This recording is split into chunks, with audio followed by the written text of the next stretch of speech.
familiar with him, but it was weird having to go there and come back. It was like a little different than normal. How do you think you guys have adapted since then? Great. Came back healthy.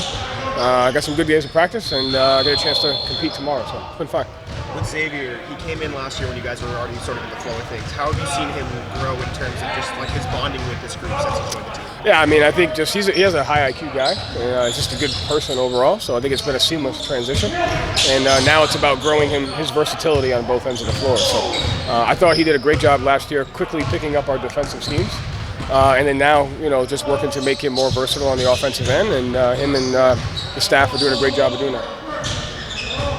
Some of the two-ways and Exhibit 10 guys that are scrimmaging right now, at this point, getting close to the regular season, what are the main things that they're looking out of them, or what should they be kind of like thinking about prioritizing? Yeah, I mean, just executing our offensive system, understanding what our objectives are, and then can they execute defensively every possession.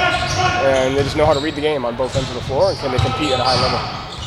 You talked about the intensity of the first week. Have you seen that kind of carry on throughout the spring camp? Yeah, I think it's different. You want to get off to a great start.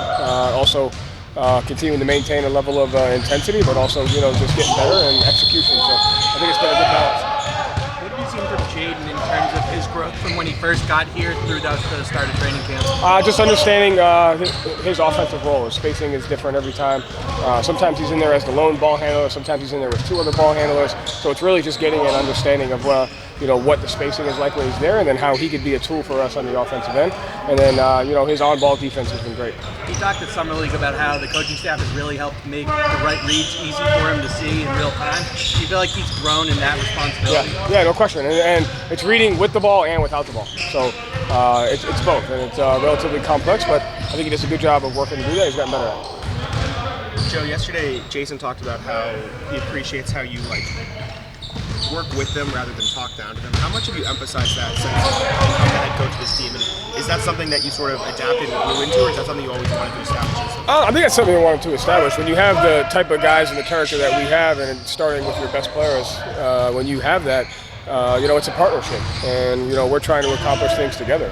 And at the end of the day, they're the ones that have to execute and put their bodies on the line every night. And so, if there's alignment as to what we need to do as an organization, I think that just creates better opportunity for us to succeed. And so, I think it's more of a credit to him and his open-mindedness and his ability to want to adapt and be coachable. And we kind of have an environment in that, so it's good.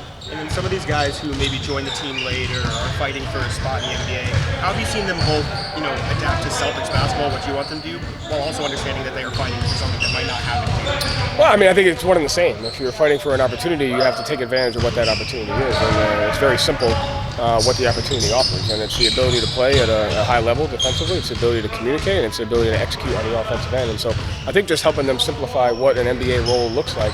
And sometimes it can be overcomplicated, but it's very simple.